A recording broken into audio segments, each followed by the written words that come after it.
What's up, SnEaKyNation? SnEaKy-P here, back with all the news after Week 11 in year number 3 of our San Francisco 49ers franchise, where the 49ers just had a game against the Arizona Cardinals. We have one more division road game in this 3-game division road game stand, but first let's check out some highlights. Austin Schobel running the ball. That was about a 14-yard gain on 2nd down and 8. It is Kirkland Marion up the middle. That would set up a 1st and goal. Then on 2nd down and goal, Kirkland Marion breaking a tackle into the end zone, and the 49ers would strike first, going on top 7-0 over the Cardinals. The Cardinals would try to get back into the game. This is David Johnson down the right side of the field, pushed out of bounds at the 12-yard line, and then on 2nd down and 11, John Brown into the end zone. We have a tie ball game, 7-7. The 49ers, though, are not done there. They're going to go with a screenplay to Kirkland Marion on the outside across midfield, avoiding the tackles down to about the 40-yard line. Then on 2nd down and 12, Austin Schobel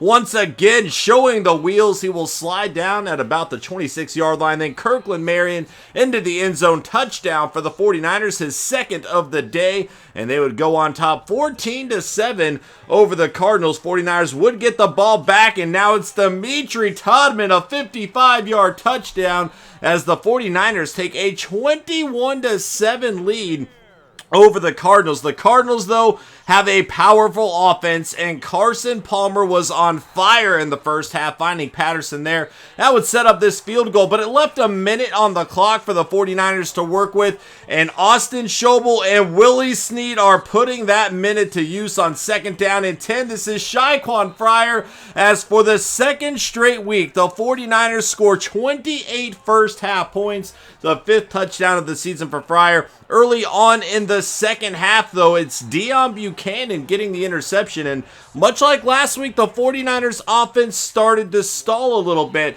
as the Cardinals kick a field goal here, and all of a sudden it's 28-13. Austin Schobel again, the blitz on the way, going down the right side of the field, and Patrick Peterson will get the interception as the Cardinals take back over the ball and a chance to really get back into this game. Carson Palmer on 1st and 10, wide open is Patterson, and then they would settle for another field goal. However, this was a defensive battle in the 2nd half. On 4th down and 8, it is going to be Seantrell Wilkerson and Sean Kendall breaking the pass up, and then Kirkland Marion giving the ball right back. Knighton is going to recover. Less than 2 minutes to go. The Cardinals don't have any timeouts. They are going to need a miracle to win this. Carson Palmer looking for it, but Armstead will get the sack, force the fumble, and Aaron Lynch will recover. 28-16 would be the final score. The 49ers avoiding another loss after a poor 2nd half. They've looked great in the first half the last 2 weeks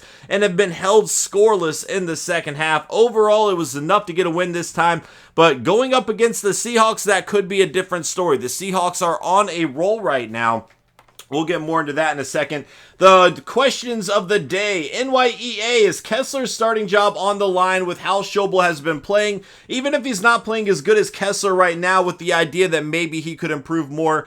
And we're definitely getting Schobel some experience regardless, but this is Kessler's job right now. He's played too good to consider benching him over an injury. It'll be his job when he comes back. And then, oh yeah, Dancer123, do you see the Essex staying in the slot or eventually replacing Snead if he becomes too expensive to resign? Well, we actually have Snead on quite a few more years here. Essex did just go down with an injury, but overall, I mean, I don't think we need to change anything up right now. He's doing great in the slot position. There's no need to try to change it up.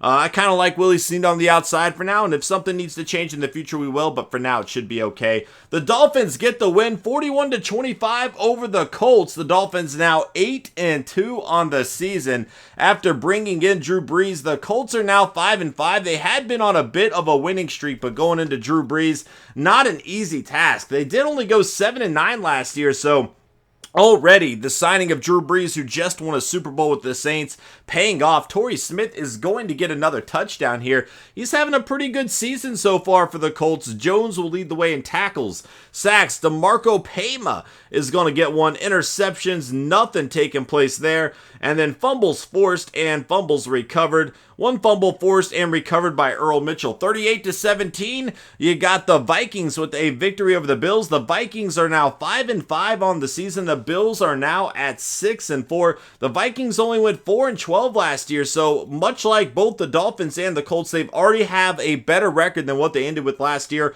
A lot of the teams that struggled last year are definitely starting to turn things around. The Bills went 10-6 last year. They are currently 6-4. So, on a pretty decent pace at the moment. Could use a few more wins, though. Interceptions, we got 2, 1 by Warfield, 1 by Smith. And then fumbles forced and fumbles recovered. Nothing going on there. 34-6, the Patriots with a victory over the Jets. The Patriots are now 5-5 on the season. James Vallejo having a very good game. The Jets, on the other hand, 0-10, looking for that number 1 overall pick. Danny Amendola, a great game. 9 catches, 59 yards for him, and a touchdown. Defensively, Lee is going to lead the way in tackles, sacks. So you're going to have 2 by Marriott and Shield here. Marriott and Shield. Interceptions, 1 by Hightower, 1 by McCourty. Fumbles forced and fumbles recovered. Nothing going on there. 27-19, the Broncos with a victory over the Ravens. The Broncos now 9-1 on the season. The Ravens currently sitting at 1-9. The Broncos with the best record in the NFL at this point. They did go 10-6 last year, and they have been playing much, much better this year. Paxton Lynch has really been playing great for them. They also have Zach Lindsey behind him still, which is crazy. Mosley would lead the way in tackles with 11. He also had a sack. Diggs with a sack and a half. Interceptions, 1 by Smith, 1 by Stewart.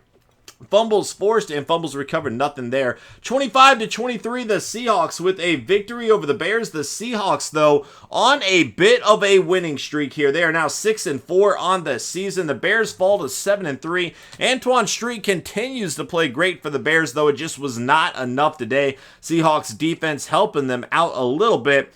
With not letting them score as much as the Bears have been, because we've seen this Bears offense put a lot of points up currently. Amos and Goldman with the sacks, interceptions, nothing taking place there. And then fumbles forced and fumbles recovered. 2 fumbles forced. Chancellor and Thomas would recover them. 35-27, the Browns with an upset over the Steelers. The Browns now 3-7 on the year. The Steelers now at 6-4. Philip Rollins, though, doing a great job filling in for Roethlisberger. It just was not enough today. Le'Veon Bell over 100 yards, very good yards per carry, but did not find his way into the end zone. Terrell would get a touchdown there. 5 catches, 86 yards for him. Parker Finner has been falling out of favor, it seems, this season. Sacks, 1.5 by Ogba, half a sack by Davis. Johnson with the only interception, the former 49er there. And then fumbles forced. Moats would force and recover one. 45-14, the Titans with a victory over the Redskins. The Titans now 5-5 on the year, but look at this day from Marcus Mariota. 4 passing touchdowns, 4 carries, 101 yards with a long of 91. Unbelievable. The Redskins are now 4-5-1 on the season. I don't know if I said that. If I did, I apologize. I just got distracted by how well Mariota played in this one. DeMarco Bullock, 8 catches, 80 yards, and a touchdown for him. Over 100 yards for Matthews, too. Delaney Walker would get a touchdown. Henry and Huff would as well. And overall, an outstanding game by the Titans in this one. Sacks, Baker and Sealy Kirkendall going to get the sacks, interceptions. 1 by Cockrell, fumbles forced and fumbles recovered. Let's see what we got over here. 2 fumbles forced and recovered. Williamson and Johnson, 38-35. The Lions with a victory over the Packers. Lions now 7-3 on the season, but Aaron Rodgers, 5 touchdowns, 1 interception, and it was not enough. Unbelievable output for him. It just didn't get the job done today. So the Lions are now at 7-3. The Packers only at 5-5 right now. They went 11-5 last season, so not a good start for them. And losing a game to a division opponent who has a better record than them, certainly not boding well early on. You know, there are still 6 games to go. Anything can happen, but Packers might be fighting for a wild card spot instead of winning that division. The Bears are looking great there as well, too. 24-14, the Cowboys with a victory over the Giants. The Cowboys now 3-6-1 on the season. The Giants are now 6-4. Shazier going to have a touchdown receiving. Williams, 10 catches, 158 yards, a touchdown. Oh no, Gayton. I swear to you, this guy has had a touchdown in like 6 straight weeks now.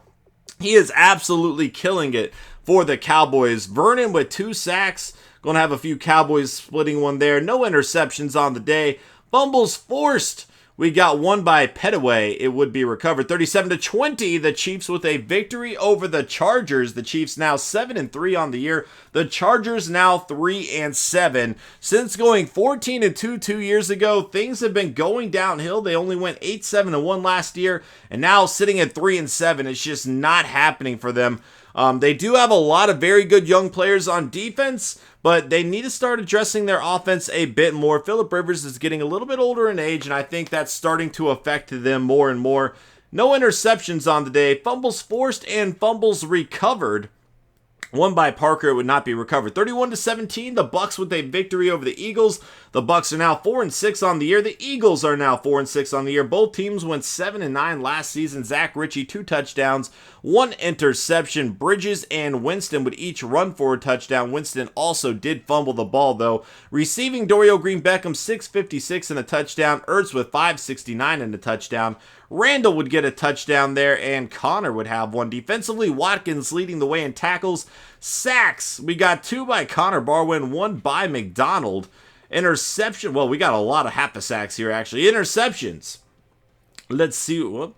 Here we go, finally. 1 by Kawan Williams, and then fumbles forced and fumbles recovered. 1 by Brandon Graham, that would be recovered. 31-17, the Bengals with a victory over the Raiders. The Bengals now 5-5 on the year. The Raiders are now 4-6. So they're kind of trending backwards as well, which is not something you would expect by a team that has the talent that they do. The first season, we saw their defensive players really step it up, and Khalil Mack still having a great year for him. But it's just not translating to wins for them anymore at this point. Khalil Mack would get a sack in this one. Interceptions, Perfect, Johnstone, and Jackson. Sestiq Johnstone, a guy that we did scout quite a bit. Fumbles forced, 1 by Mack, 1 by Atkins. They would both be recovered. 35-14. The Rams with a victory over the Panthers. The Rams now 4-6 on the season. The Panthers are now at 6-4. Jared Goff over 200 yards and a touchdown. Todd Gurley not finding his way into the end zone, but look at Eugene Fontenot. We saw this guy when we played the Rams earlier in the season, and he's going to add 2 more touchdowns. Definitely a promising young rookie. He might not ever be a number 1 back, but as a guy that could complement Todd Gurley, it seems to be working out for them right now. Defensively, Shaq Thompson leading the way with 10 tackles, 2 sacks by Quinn, 1.5 by Donald. Interceptions, we've got nothing taking place there. Fumbles forced and fumbles recovered. Robert Quinn would force and recover one, as would Vernon Butler. 42-6, the Saints with a blowout victory over the Falcons. The Saints now at 5-5, the Falcons at 3-7, and Kirkland Keaton starting to get his wins. He started off the season with 2 straight wins. I think he had 3 or 4 straight losses, and now all of a sudden he's getting his act back together. And I still don't know if I agree with their decision to move on from Drew Brees after he won them a Super Bowl. Seemed a bit odd to me, but they have a lot of faith in Keaton, and right now they're sitting at 5-5. It could be a lot worse for them. 37-12, the Jags with a victory over the Texans. The Jags now 8-2 on the season. The Texans now at 4-6. Blake Bortles, 3 touchdowns, 1 interception on the day. Receiving the ball, DeAnthony Thomas, 8 catches, 78 yards. Allen Hurns, 7 for 69 and a touchdown. Thomas and Robinson each getting a touchdown, and so would Kadarius Folston. Defensively, Will Compton leading the way in tackles, 3.5 sacks by Dante Fowler Jr. A monster game for him. Interceptions, a lot of half-a-sacks there as well. Interceptions, Heath Blanton and Braxton Mallard. And then fumbles forced, we're going to have a few. Spence and Patrick would each force and recover one. Aaron Rodgers, NFC Offensive Player of the Week, 26-38, 310 passing yards, 5 touchdowns and an interception. Robert Quinn, 6 tackles, 2 sacks, fumble forced and fumble recovered. Dante Fowler Jr., 6 tackles, 3.5 sacks. And then, of course, Marcus Mariota, 23-31, 4 passing touchdowns and a rushing touchdown, 283 yards, 101 rushing yards with that long of 91. Clemson right in Rodriguez Zedalis struggles to make an impact in a loss, marking the 5th straight week without a sack. That is something to remember. Antonio Donald, late first round guy out of Ole Miss, left in. Great finesse moves there. He's got decent size. Pursuit and power moves are okay. But look at this guy here. Philip Clemens, projected early 2nd round. the talent of an early first round player, right outside linebacker, is not the biggest need we have.